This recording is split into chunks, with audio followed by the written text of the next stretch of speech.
बिस्मिल्लाहिर्रहमानिर्रहीम। तो सबसे पहले हम एक एग्जांपल करेंगे जिसमें हमने टाइम कांस्टेंट फाइंड करना है। हमें फिगर एक गिवन है,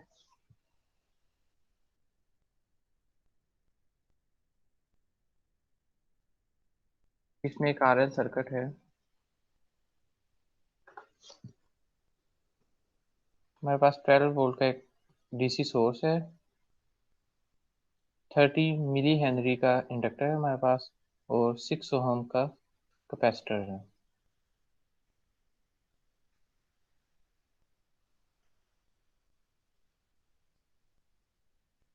इसमें से करंट फ्लो कर रहा है। हमने इस सर्किट का टाइम कांस्टेंट फाइंड करना है।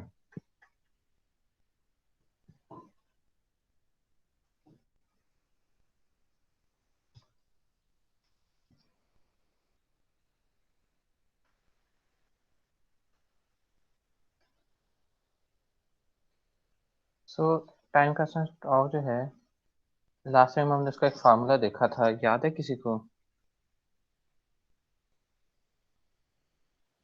Sir, the ratio of inductance and resistance. जी शाबाश।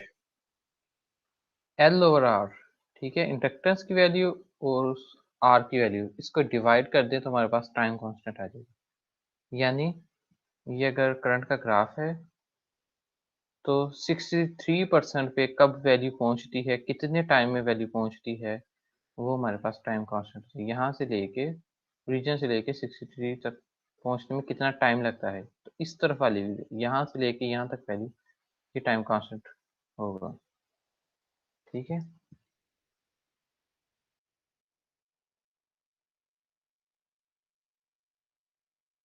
तो एल ओवर आर की रेशियो जो है उससे हमारे पास टाइम कांस्टेंट निकल आएगा। तो एल की वैल्यू है 30 मिली हेनरी और रेजिस्टेंस की वैल्यू है 6। तो दोनों को जब हमने डिवाइड किया तो हमारे पास यहाँ पे टाइम कांस्टेंट की वैल्यू आएगी 5 मिली सेकेंड। ठीक है, तो इसका मतलब है कि 5 मिली सेकेंड के बाद यहाँ पे 5 मिली सेकेंड लगेंगे इसको कि ये अपनी 63% वैल्यू तक पहुँचेगा। ठीक है, अब सेकंड हमने ये फाइंड करना है कि अगर एक स्विच यहाँ पे आरएल सर्किट में लगा हो साथ, तो हमने करंट फाइंड करना है 2 मिली सेकेंड पे। देखिए ये है तो डीसी, यहाँ पे करंट जो है वो डीसी होगा, लेकिन क्योंकि वो यहाँ पे इंडक्टर लगा हो तो अपनी फाइनल वैल्यू को थोड़े से टाइम के बाद रीच करेगा। तो उसके लिए हमें फिर देखना है कि 2 मिली सेकेंड तक कितनी वैल्यू, कितना करंट आ रहा है 2 मिली सेकेंड पे ना। तो यहाँ पे अगर एक स्विच लगा दें,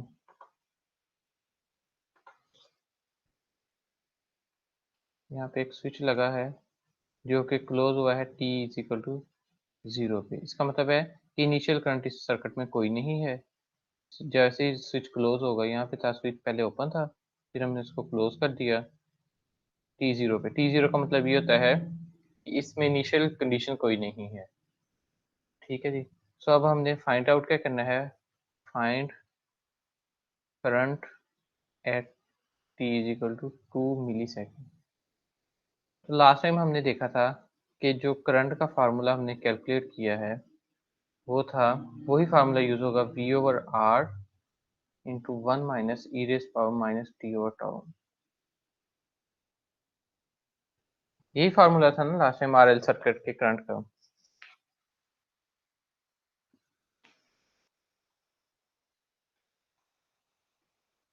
ठीक है, यही फार्मूला था ना लास्ट टाइम जो हमने किया, याद है?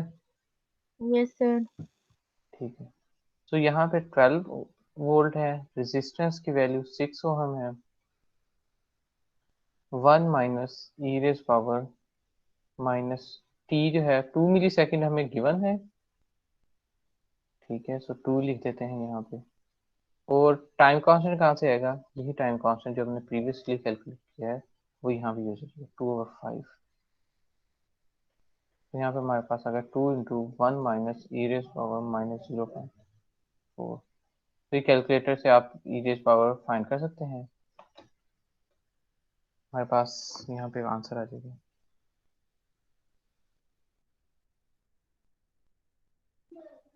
यूनिट का क्या होगा इसका, करंट का? एम्पियर्स।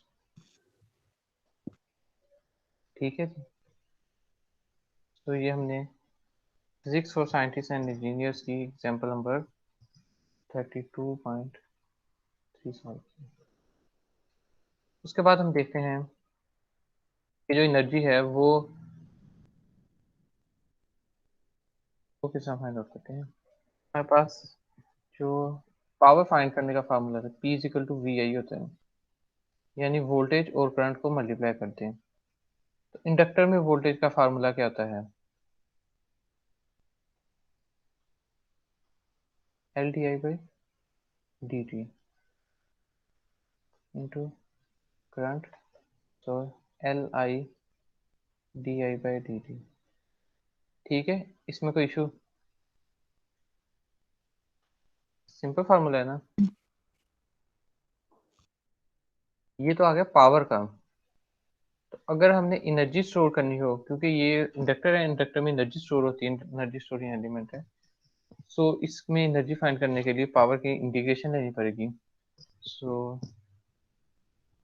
एनर्जी उसको यू से भी जाहिर कर सकते हैं और डब्ल्यू से भी जाहिर कर सकते हैं, विद रिस्पेक्ट टू टी। वो हमारे पास आ जाएगा integration of power L I D I by D T with respect to D T. ठीक है जी। सो यहाँ पे हमारे पास वेरिएबल चेंज भी कर सकते हैं, एक्स लिख लें, यहाँ पे टी लिमिट्स लिख लें। सिंपली अगर कहें तो यहाँ पे ये कैंसिल आउट हो गया करंट और उसका डेरिवेटिव, तो यहाँ पे क्या आ जाएगा?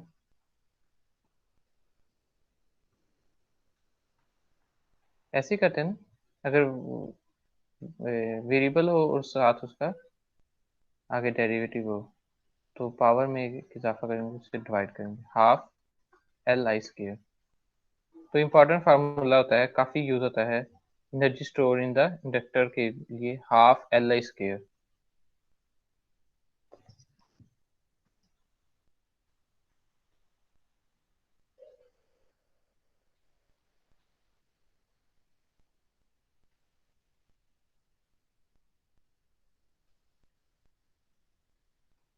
ठीक है जी, यहाँ तक कोई क्वेश्चन हो किसी का? सर इसमें जो आपने लिखा है U इक्वल WT, इसको दोबारा जी, बता दें। वो वेरिएबल ही है। अब हमारे पास ये एनर्जी है ना, तो एनर्जी को हम यू से भी जाहिर कर सकते हैं और डब्ल्यू वर्क जो है उससे भी जाहिर कर सकते हैं। ठीक है, सो सेम ये डब्ल्यू वेरिएबल है, कोई भी लिख सकते हैं, यू यूज भी होता है और ये भी यूज होता है।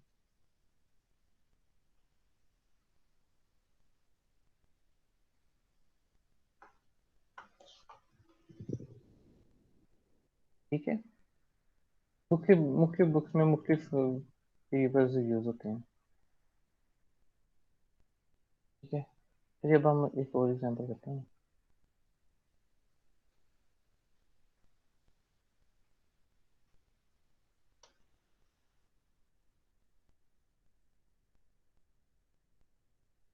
हमारे पास अब वैल्यू गिवन है इंडक्टर की, हमने फाइंड आउट क्या करना है, हमने ये एनर्जी फाइंड आउट करनी है।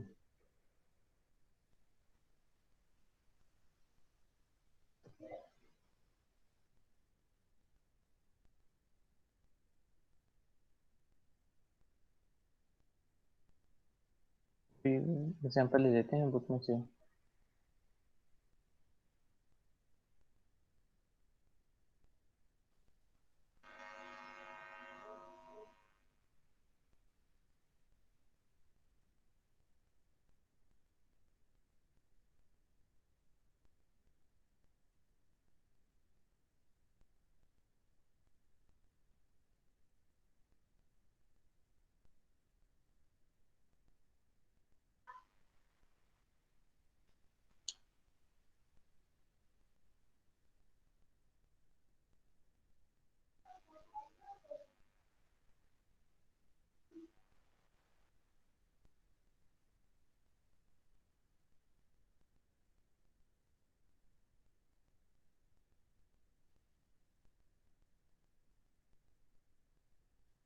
आज बड़े कम संख्यात है बच्चों की, तो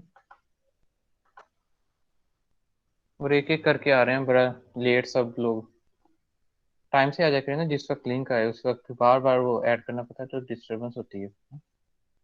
एक ही दफ़ा आ जाया करें टाइम से।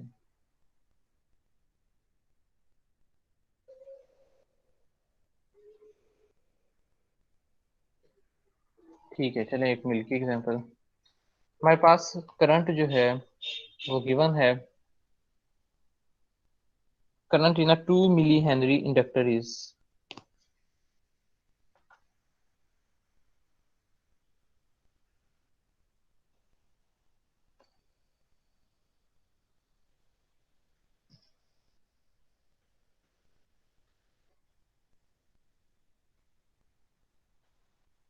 I of t is equal to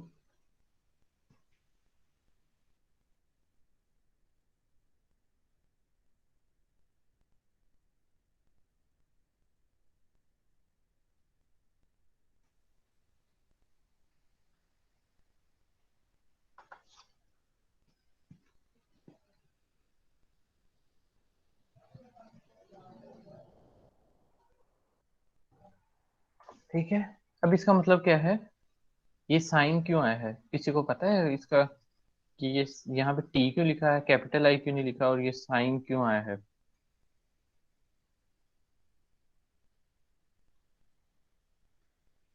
हाँ जी, बताएगा कोई इसका आंसर, कि यहाँ पे साइन क्यों आया है? पहले तो हम वैल्यूज लिखते थे, करंट आ गया जी 2 मिली हेनरी, 2 मिली एम्पियर आ गया, 10 एम्पियर आ गया, एक्सेट्रा, और लिखते थे आई उसकी नोटेशन।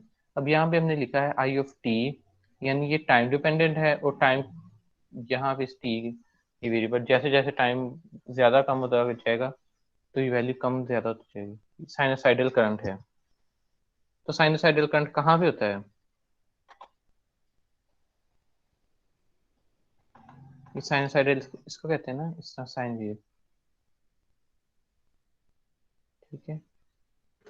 यानी ये खास वैल्यू -1 से 1 के दरमियान में रहेगी, ये वैल्यू ऐसे, ठीक है, साइन थीटा जो है। लेकिन अब यहाँ पे वैल्यू हमने साथ 377 मल्टीप्लाई कर दिया है, और ये 2 भी आ रहा है, तो अब ये वैल्यू कम ज़्यादा हो सकती है। लेकिन मुझे बताएं, ये कौन सी वेव होती है, इस तरह का कौन सा करंट होता है?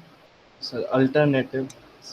हाँ जी, शाबाश, एसी करंट है ये, एसी है ये, अल्टरनेटिंग करंट है। जो ये हम देखते थे जो फिक्स होता था, ये होता था इस तरह, डीसी। ये डीसी था जिसमें फिक्स वैल्यू है, और कैपिटल उसकी, कैपिटल आई से उसको जाहिर कर देते थे। ये है variable with respect to T, यानी वो चेंज हो रहा है। ये साइनसाइडल यानी ये एसी को जाहिर कर रहा था। ये सिर्फ मैं पूछना चाह रहा था। अच्छा, मैंने फाइंड क्या करना है, करंट गिवन है 2 मिली हेनरी, अब फाइंड आउट क्या करना है?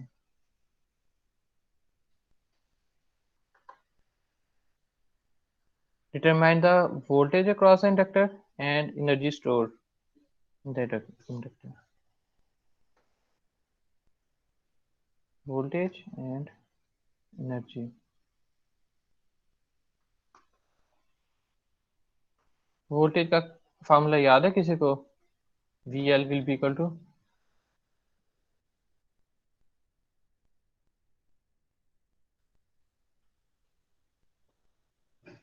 वोल्टेज का फार्मूला बताए ना।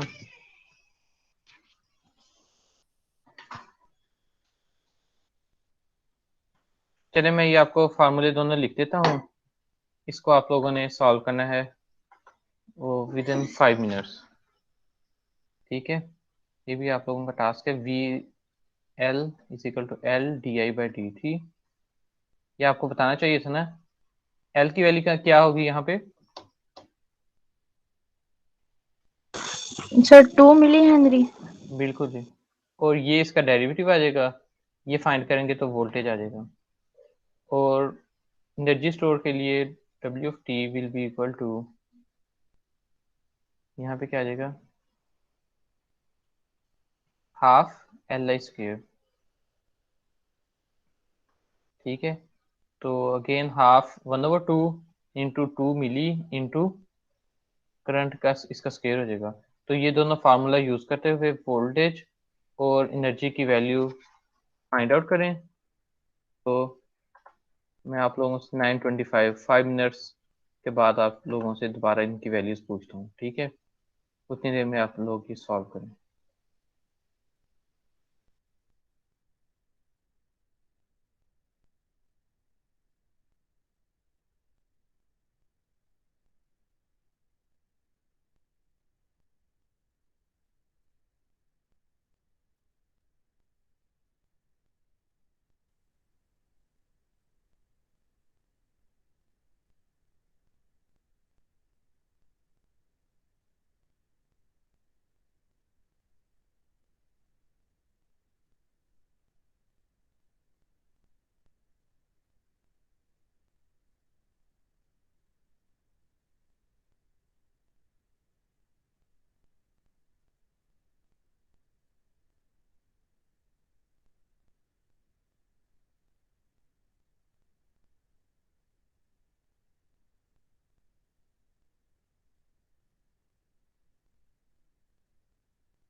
जी वेलकम बैक। तो बताएं किस किसने सॉल्व कर लिया है इस प्रॉब्लम को।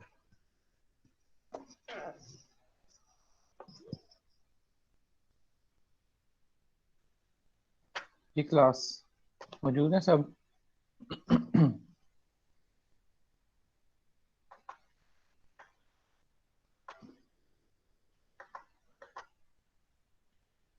हाँ जी बोले ना, किधर गायब हो गए हैं?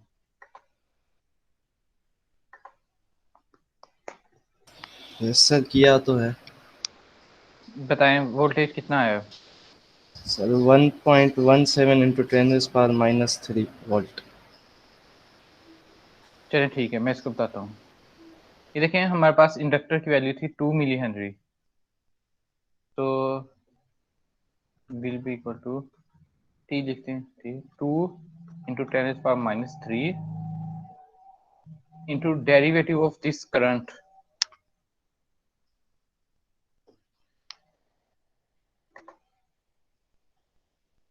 तो यहाँ पे करंट का डेरिवेटिव लेना है, डेरिवेटिव ऑफ 2 sin 377t और dt। तो यहाँ पे आ जाएगा 2 × 10⁻³ इसका डेरिवेटिव कैसे आएगा? ये जो कांस्टेंट है बाहर, ये यहाँ पे आ जाएगा। और साइन का डेरिवेटिव क्या आता है? और साइन और 377 जो है ये भी यहाँ पे बाहर कॉमन आ जाएगा। सर ये टी मल्टीप्लाई नहीं हो रहा बाहर? ये 30 के साथ है ना, साइन टी जैसे होता है। सर एंगल में आ रहा है। जी एंगल में आ रहा है ना, जैसे होता है ना अच्छा साइन सर। ओमेगा टी, ये वैसे सर है। सही है सर, सही है, ओके सर। क्योंकि ये फ्रीक्वेंसी होती है ना इसकी, तो ओमेगा ये है यहाँ पे। बाहर कैसे लिख सकते हैं? एंगल तो उसी तरह साइन जो एंगल होगा उसका डेरिवेटिव लेंगे, देन जो एंगल होगा उसका डेरिवेटिव लेंगे। इसको बाहर बिल्कुल, कैसे लिख सकते हैं? देखे ना जैसे होता है साइन ओमेगा टी, इसका डेरिवेटिव क्या होगा? इसका डेरिवेटिव होगा omega into cosine of omega T. ठीक है, पहले इस साइन का डेरिवेटिव लेना है, ओमेगा टी, वो आ जाएगा कोसाइन, और फिर ओमेगा टी का इसका आ जाएगा ओमेगा, तो ये बाई मल्टीप्लाई हो जाएगा। अगर यहाँ पे 7 लिखते हैं मल्टीप्लाई, तो ये 7 भी साथ यहाँ पे आ जाएगा। यही प्रोसीजर यहाँ पे अप्लाई करना है। 2 जो है वो साथ मल्टीप्लाई हो जाएगा, साइन का कोसाइन आ जाएगा डेरिवेटिव, और साथ एंगल लिख दिया वही 377t, और फिर 377 का टी का ये 377 मल्टीप्लाई हो गया साथ।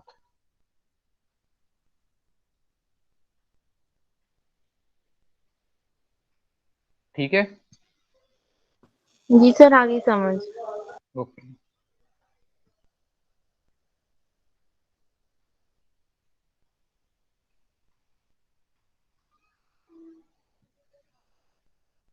ठीक है। सो इसको मल्टीप्लाई करें। ये किसने किया है आप में से इस तरह सॉल्व?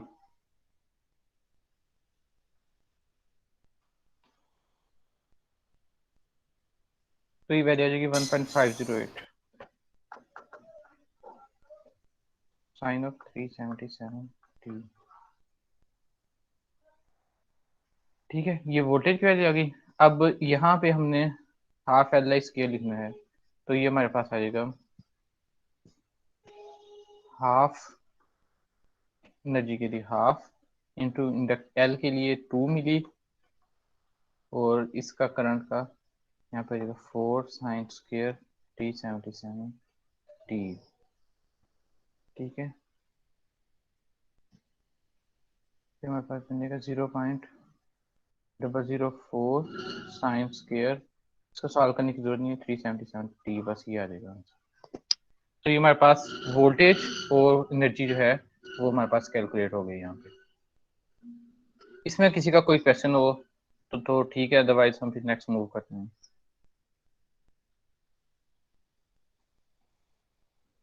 ठीक है, no sir. Okay good. So next जो है टॉपिक वो है series and parallel combination of inductor.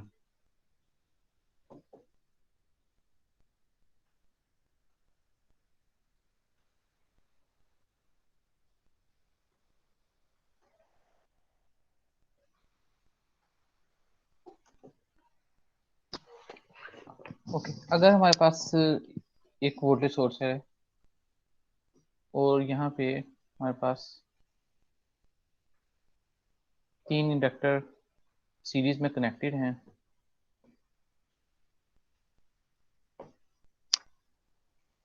ये कोई सिंबल नहीं है, ये जस्ट ड्रॉ करते हो, ठीक है।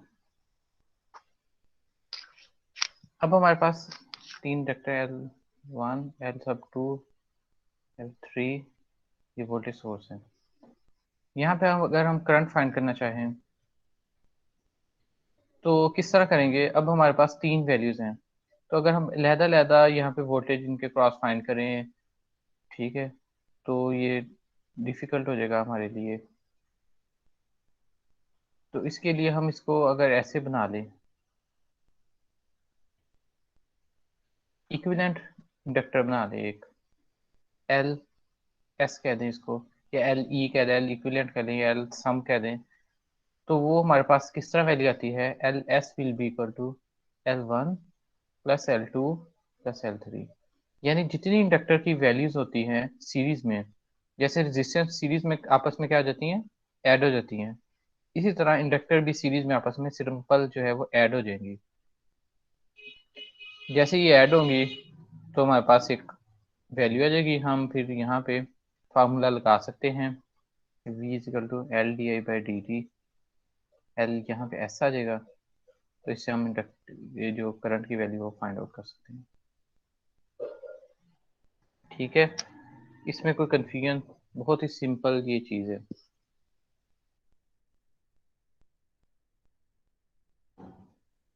सर इसमें हमने करंट तो फाइंड आउट करना है, तो करंट के साथ जो डेरिवेटिव लिखा हुआ है फिर वो सॉल्यूशन में ऐसे ही लिखा होगा, बस हम वोल्टेज और इंडक्टेंस की वैल्यू पुट करेंगे सिंपल। फिर इसकी एग्जांपल कर लेते हैं एक, भी मैं बताता हूँ।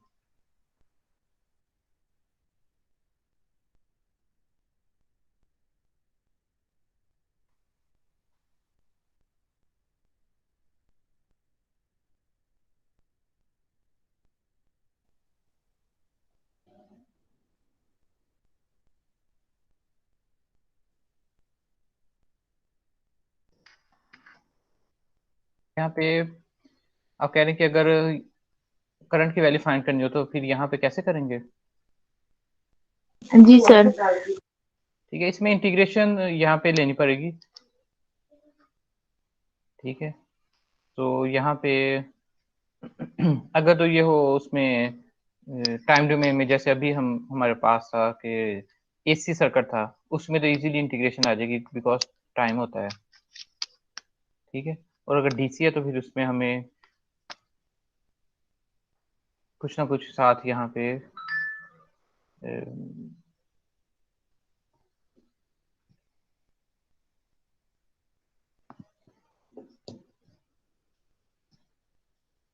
चलिए इसको फिलहाल रहने दें इसको। इसकी एग्जांपल जब करेंगे ना तो उसमें देख लेंगे कैसे करना है। वैसे अगर तो लेट्स सपोज एग्जांपल ये कर लेते हैं कि वोल्टेज है हमारे पास, जैसे अभी प्रीवियस में था 3 sine of 377 T is equal to 2 milli henry. और यहाँ पे इंडक्टर की वैल्यू जो है, करंट की वैल्यू हमें वो अननोन है, D I by D T.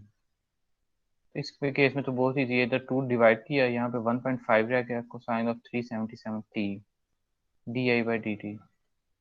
तो अब इसकी इंटीग्रेशन लें तो क्या आ जाएगा। कोसाइन की इंटीग्रेशन क्या होती है,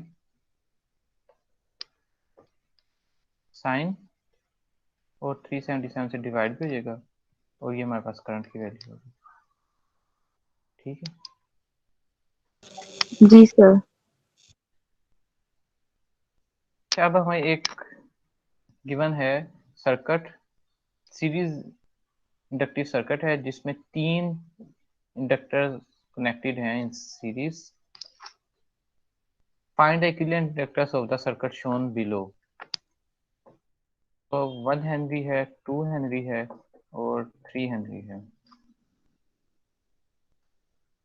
तो आप में से कौन बताएगा।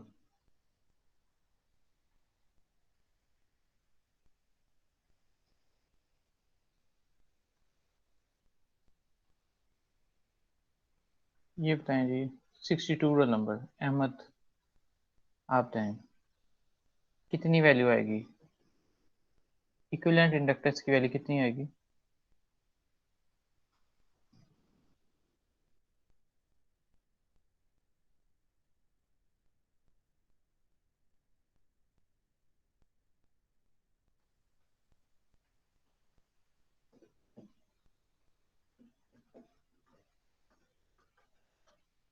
हाँ जी, बाकी कोई और बता दे।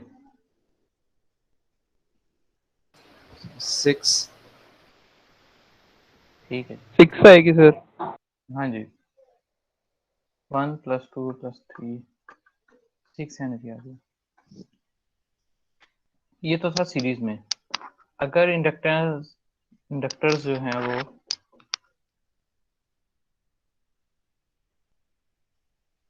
इंडक्टेंस नहीं से कहना, ये इंडक्टर है, ठीक है, इंडक्टेंस इसकी प्रॉपर्टी है। अब पैरेलल में इंडक्टर्स कनेक्टेड हैं तो इसमें 1/L S will be equal to 1/L1 + 1/L2 + 1/L3। Parallel में इस तरह आ जाएगा हमारे पास। रेसिप्रोकल जो है वो होगा इनका।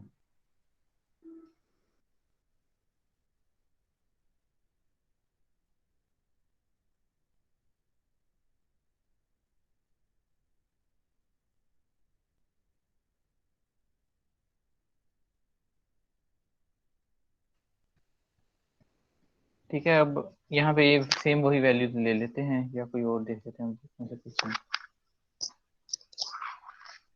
अच्छा, पैरेलल में बताएं, करंट सेम होता है या वोल्टेज सेम होता है?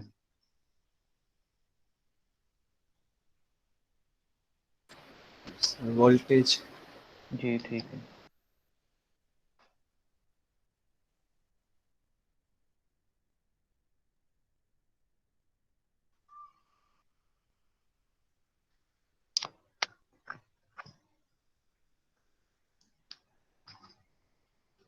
हमारे पास है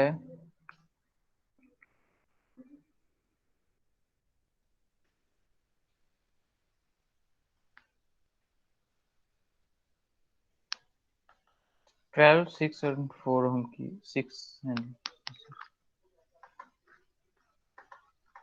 यहाँ पे है हमारे पास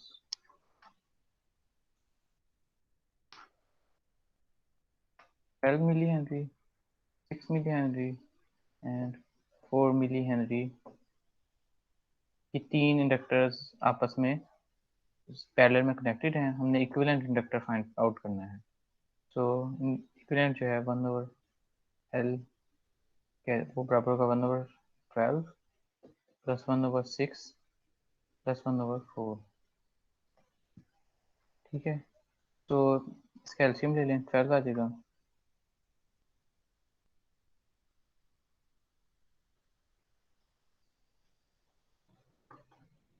तो ये 1/2 milli 1/L, so L will be equal to 2 milli Henry.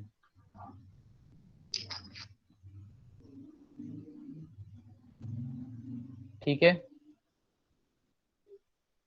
इसको एल एस ना, इसको एल पी कह देंगे। ये पैरेलल, वो एस सीरीज के लिए था, ये एल पी हो जाएगा पैरेलल के लिए। ठीक है जी, यहाँ तक कोई क्वेश्चन किसी का? सर इसमें हमने मिली हेनरी क्यों लिखा है? इसका यूनिट तो हेनरी है। मिली यहाँ पे गिवन है ना वैल्यूज, मिली हेनरी। और जो इक्विवेलेंट आ रहा है उसमें यहाँ पे देखें एलसीएम हमने 12 मिली ले लिया है, तो यहाँ पे 1 आ जाएगा, 2 आ जाएगा और ऊपर मिली नहीं आ रहा। सर आगे समझ, मुझे लगा वैल्यू जो है वो हेनरी में है सिर्फ। जी ठीक है, साहब मिली लिखा हुआ है, ये मिली। ठीक है, अच्छा जी, अब एक और टास्क जो आप लोगों ने करना है। पहले कैपेसिटर डिस्कस कर लेते हैं थोड़ा सा। कैपेसिटर्स में क्या क्या होता है?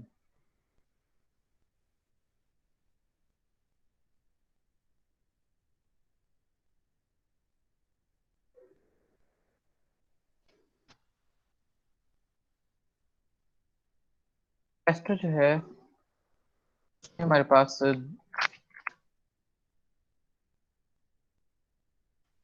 दो प्लेट्स होती हैं कंडक्टर्स की, और दरमियान में हमारे पास इंसुलेटर या डाइलेक्ट्रिक मटेरियल होता है। ठीक है, और जो चार्ज है वो इलेक्ट्रोस्टैटिक फॉर्म में इसके क्रॉस जो है वो स्टोर होता है कैपेसिटर के क्रॉस।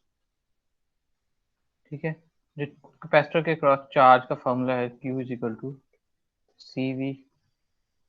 ठीक है जी, और जो कैपेसिटेंस है उसका फार्मूला आता है P is equal to epsilon naught A over D। इसमें D जो है वो जो प्लेट्स के दरमियान डिस्टेंस है, A area of the plates है, और epsilon not permittivity of the free space. ठीक है जी,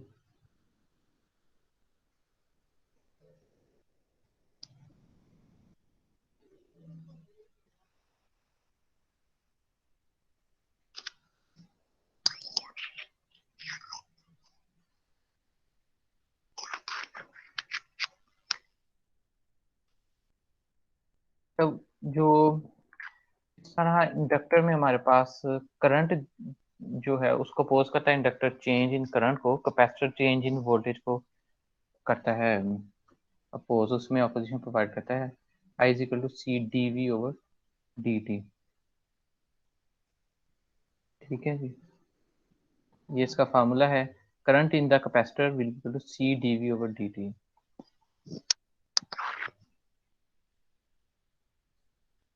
और जिस तरह हमने वो चार्ज उस इंडक्टर का फाइंड आउट किया था,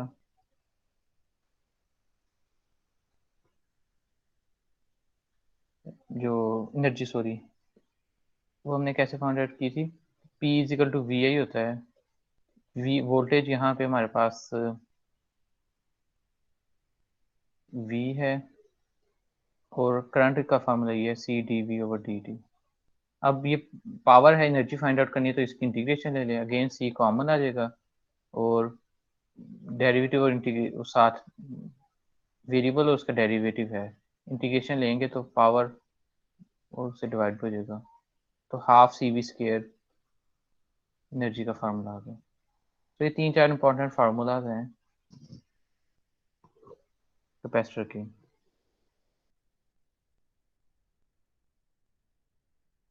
चलिए एक एग्जांपल करते हैं। If the charge accumulated on two parallel conductor charge to 12 volt is 600 picocoulomb, what is the capacitance of the parallel conductor?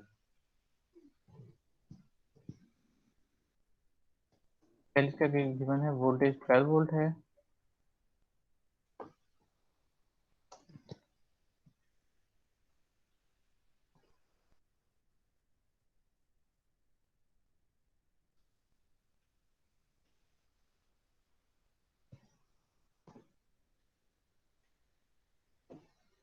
Twelve volt and 600 पिकोकूलम्ब है।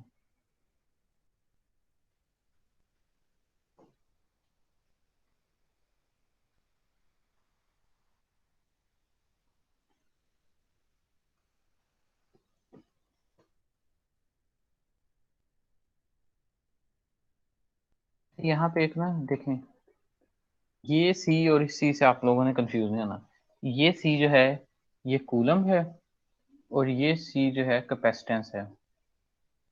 ठीक है, ये यूनिट है कूलम, और ये कैपेसिटेंस है कैपेसिटर की। तो सी जो है Q is equal to C V होता है, C will be equal to Q over V. So 600 P को ये स्मॉल पी आना है ओवर 12, तो 50 पिको फैरड, इसका फैरड यूनिट होता है, ये हमारे पास आ जाएगा।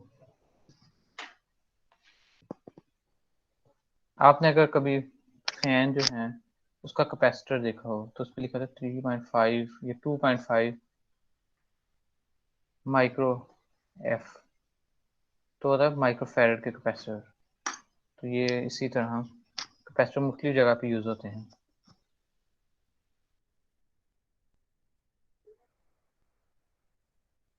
कैपेसिटर के मजीद एग्जांपल करते हैं, लेकिन उससे पहले एक आपका टास्क आपको बताना है कि आप लोगों की जो असाइनमेंट नंबर 4 और क्विज नंबर 4 रहता है। ठीक है, तो उसके दोनों की बजाय हम एक कंडक्ट करेंगे प्रेजेंटेशन। ठीक है, जिसमें आप लोगों ने आप पूरी क्लास में प्रेजेंट करना होगा। मैं आपको 15 टॉपिक्स बता दूंगा या 10 टॉपिक्स सिलेक्ट कर लेते हैं। ठीक है, और आप लोगों ने पूरी क्लास में 15 ग्रुप्स बनाने हैं मैक्सिमम। हर ग्रुप में 2 से 3 मेंबर्स हो सकते हैं। ठीक है, ये आप लोगों ने अपने ग्रुप मेंबर्स बना के तो अपने सीआर को लिस्ट शेयर कर देनी है, और टॉपिक मैं आज या कल तक शेयर कर देता हूँ। ठीक है, सिर्फ 2 से 3 मिनट की प्रेजेंटेशन होगी हर मेंबर की। ठीक है, 3 अगर बंदे हैं तो मैक्सिमम 10 मिनट लगेंगे। तो इस सैटरडे को एक हो जाएगी और फिर नेक्स्ट वीक में ये कंप्लीट कर लेंगे। ठीक है, उसमें एक्सक्यूज टॉपिक मी किसका? सर, जी फिर इसकी स्लाइड्स भी बनानी है? जी जी बिल्कुल, स्लाइड से ही बनाना है। ठीक। स्लाइड से ही बनाएंगे तो फिर आपने क्या करना है, स्लाइड्स बना के फाइनलाइज करके जिस दिन प्रेजेंटेशन होगी उससे 24 आवर्स पहले फाइनल करके ना, उसमें चेंजिंग वगैरह नहीं करनी फिर। तो फॉर एग्जाम्पल इस सैटरडे को इंशाल्लाह होगी ना, फ्राइडे को कर लें आप 6 PM तक अपने सीआर को सेंड कर दें, वो सारी फाइल मुझे बना के सेंड कर देगा। ठीक है, जी ठीक वो है सर। ठीक है, उसमें से भी मैं आप लोगों को बता दूंगा। 15 ग्रुप बना लें तो उसमें ये 16 बना लें तो 3-4 लेक्चर में ये कवर हो जाएगा। ठीक है, मुझे दे देनी, मैं यहाँ से उसको रन करता रहूँगा। ठीक है, सर आप जो टॉपिक हमें देंगे उनमें से हम कोई भी टॉपिक चूज कर सकते हैं अपनी प्रेजेंटेशन के लिए? आप ग्रुप बना के दे दें, मैं कल तक बना दें, मैं उनके आगे टॉपिक्स लिख दूंगा। ठीक है, ओके सर। ठीक है, और कोई इसमें कोई क्वेश्चन हो? इसमें आपका फायदा देखें, आपको एक तो लर्निंग होगी कि किस तरह डाटा सर्च करना है। ठीक है, और प्रेजेंटेशन स्किल, क्योंकि आपका जो भी जहाँ भी जाएंगे आपकी प्रेजेंटेशन स्किल काउंट होगी। अब यहाँ पे आप अपने फ्रेंड्स हैं, क्लास फेलोज हैं, उनके सामने प्रेजेंट करेंगे तो आपको थोड़ा सा कॉन्फिडेंस आएगा। वो भी आपकी तरह के स्टूडेंट्स हैं, आपने उनको समझानी है अपनी बात। ठीक है, और इसी तरह अगर आप कोई जॉब इंटरव्यू के लिए जाते हैं, पहले तो यहाँ पे आपकी प्रेजेंटेशन होगी प्रोजेक्ट वगैरह के लिए। ठीक है, तो उसमें भी आपको कॉन्फिडेंस मिलेगा, लर्निंग होगी इसमें आपकी। ठीक है, असाइनमेंट से भी इंशाल्लाह मजीद बेहतर इससे आपकी लर्निंग होगी प्रेजेंटेशन से। ठीक है, 2-3 लेक्चर में ये कवर हो जाएगा, फिर उसके बाद हम मजीद कंटिन्यू करेंगे, सेमीकंडक्टर्स पे आ जाएंगे। ठीक है, तो कल तक मुझे ग्रुप्स बना के सेंड कर दें 10 बजे तक, सीआर साहब आके। ठीक है, अदरवाइज फिर मैं आपको साइन कर दूंगा। ठीक है ताहा, बता देंगे फिर कल तक। Okay sir. ओके जी, और कोई क्वेश्चन हो क्लास में किसी का? सर क्विज 3 के मार्क्स नहीं अपलोड